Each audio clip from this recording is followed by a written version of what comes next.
हाँ जी बच्चों, आज हम देख रहे हैं विज्ञान कक्षा 10 की कक्षा 10 का जो विज्ञान का जो पहला पाठ है रासायनिक अभिक्रिया एवं समीकरण, उसका हम आज देखेंगे। वन लाइनर रिवीजन जो है वो हम करने वाले हैं। ये एक रिवीजन क्लास है जो आपको हर एक टॉपिक के बाद में लगातार कंटिन्यू मिलती रहेगी।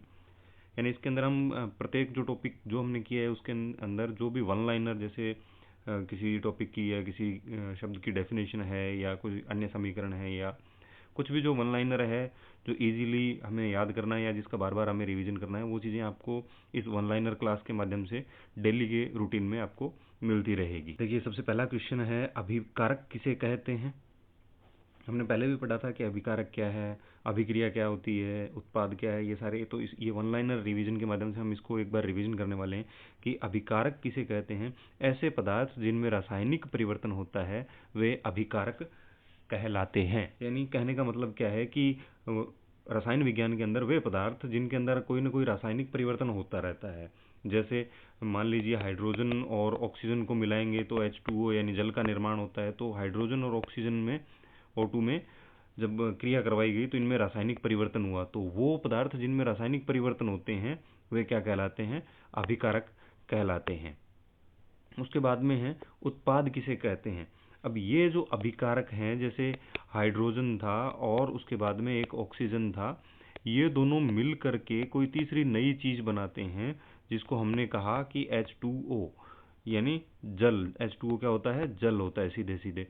तो H2O का निर्माण किया तो ये H2O क्या कहलाए, हाइड्रोजन क्या कहलाया, अभिकारक कहलाया। O2 क्या कहलाया, ये दोनों कहलाए अभिकारक। और H2O जो है, जो फाइनली हमने हमारे पास में आया है, वो क्या कहलाएगा, वो कहलाएगा उत्पाद। उसके बाद में है संतुलित समीकरण किसे कहते हैं। जिन अभिकारक तथा उत्पाद में परमाणुओं की संख्या समान होती है ऐसी समीकरण है वो क्या कहलाती है, संतुलित समीकरण कहलाती है। यानी संतुलित समीकरण का मतलब है कि अगर मान लीजिए जैसे H2O लिखा हमने, तो हाइड्रोजन, अब इसको अगर तोड़ते हैं तो 2 ऑक्सीजन के अणु हमारे पास होने चाहिए, है ना।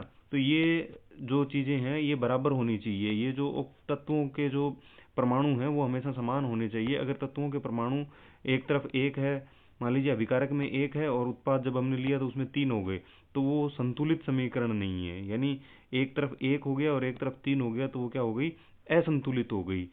तो यही परिभाषा इसकी है कि असंतुलित समीकरण किसे कहते हैं, जिन अभिकारक तथा उत्पाद में परमाणुओं की संख्या समान नहीं होती है ऐसी समीकरण क्या कहलाती है, असंतुलित समीकरण कहलाती है। अब मान लीजिए एक साइड में तो एक है अभिकारक की साइड में और उत्पाद की साइड में भी एक है, तो ये तो कौन सी समीकरण हो जाएगी, संतुलित समीकरण।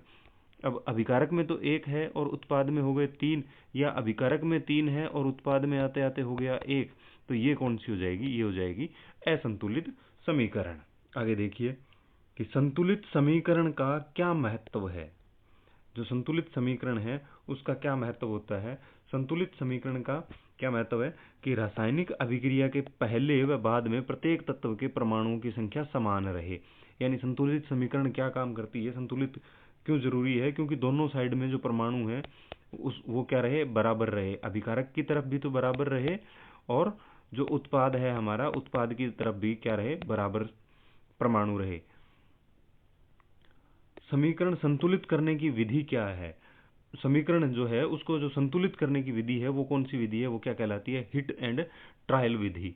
आगे हमने पूरे लेक्चर के दौरान पढ़ा था कि हिट एंड ट्रायल विधि का प्रयोग कैसे किया जाता है और समीकरण को संतुलित कैसे किया जाता है। यहाँ पे हम सिर्फ वन लाइनर पढ़ रहे हैं तो हम ये जानेंगे कि समीकरण संतुलित करने की विधि क्या है, वो होती है हिट एंड ट्रायल विधि। ठीक है, आगे चलते हैं। समीकरण में अभिकारक व अभिकारक वह उत्पाद की अवस्था को कैसे दर्शाया जाता है। अवस्था का मतलब क्या है यहाँ पे, कि वो जल है या ठोस है या गैस है या फिर जल में मतलब जल का क्या हो गया, ये द्रव्य हो गया, या जल में विलेय है या फिर वो जल में विलेय है।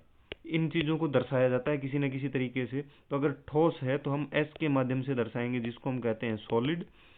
द्रव है तो उसको हम दर्शाएंगे एल के माध्यम से जिसको हम कहते हैं लिक्विड। और अगर गैस है तो वो हम गैस के माध्यम से दर्शाएंगे और जल में विलेय है तो उसको हम दर्शाएंगे ए क्यू के माध्यम से। यानी कि अगर मैं कहूँ जैसे कि एक हम समीकरण लिखते हैं और उसको हम कैसे दर्शाते हैं, तो देखिए कि ये जो S है, L है या G है या AQ है, इसका प्रयोग हम कैसे करते हैं। देखिए मैं एक समीकरण लिखता हूँ, CaO ब्रैकेट में लिखा मैंने S, उसके बाद में प्लस H2O ब्रैकेट में लिखा मैंने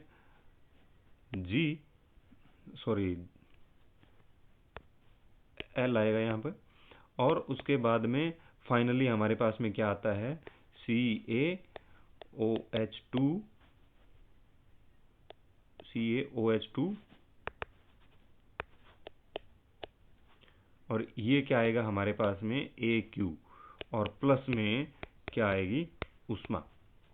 देखिए CaO ये होता है ठोस सॉलिड, H2O ये जल लिक्विड है, द्रव है। H2O मैंने पहले भी बताया था कि H2O क्या होता है, H2O होता है जल, है ना। तो ये क्या हो गया, L लिक्विड हो गया। Ca जब अभिक्रिया हो गई तो अभिक्रिया होने के बाद में हमें क्या मिला, CaOH2, और ये OH2 क्या मिला, AQ का मैंने मतलब पहले भी बताया था कि क्या होता है, ये होता है जल में विलेय। क्या होता है, ये जल में विलय होता है। और जब ये सारी अभिक्रिया होगी तो उष्मा जो है वो निकलेगी, यानी उष्मा का उत्सर्जन होगा और जल में विलय एक हमें पदार्थ प्राप्त होगा।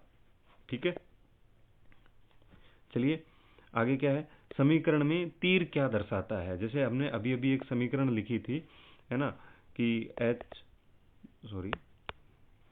हमने लिखा था कि CaO प्लस H2O, है ना, और उसके बाद में हमने ये तीर लगाया और आगे लिखा कि CaOH2, और प्लस में हमने क्या लिखा था, प्लस में हमने लिखा था उष्मा। ठीक है, तो CaOH प्लस H2O, ये अभिक्रिया इधर से इधर हो रही है, तो तीर के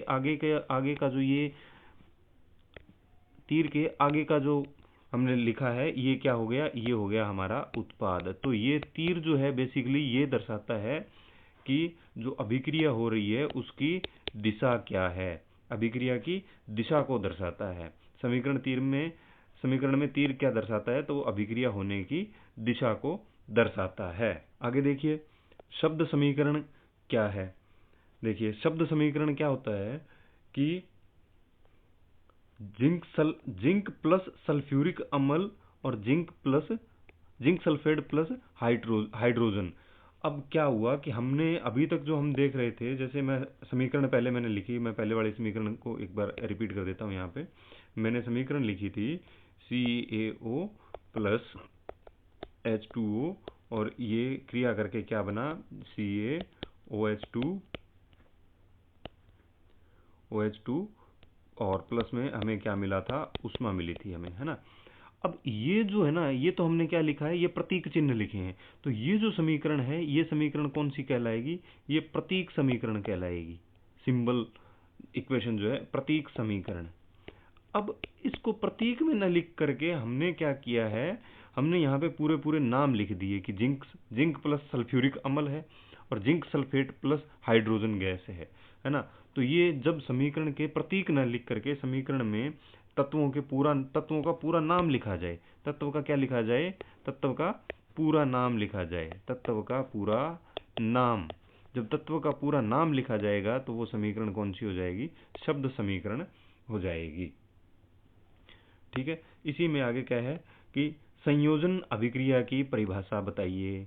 ये हमने पहले लेक्चर में भी पढ़ा है और वन लाइनर में हमने ये फिर से पढ़ लिया कि दो या दो से अधिक अभिकारक मिलकर किसी एकल उत्पाद का निर्माण करते हैं, उसे संयोजन अभिक्रिया कहते हैं।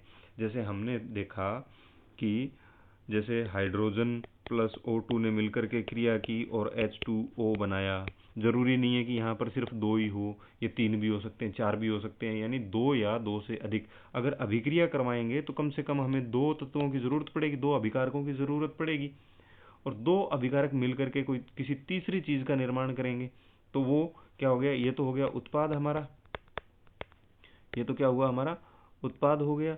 ये हमारे दोनों के दोनों क्या हो गए, अभिकारक हो गए। क्या हो गए, अभिकारक हो गए हमारे। ठीक है, तो संयोजन अभिक्रिया कहलाएगी कि जब दो या दो से अधिक अभिकारक मिलकर किसी एकल उत्पाद का निर्माण करते हैं तो उसे क्या कहते हैं, संयोजन अभिक्रिया कहते हैं। ठीक है बच्चों, आज के लिए इतना ही, मिलते हैं अगली रिवीजन क्लास में, तब तक के लिए जय हिंद।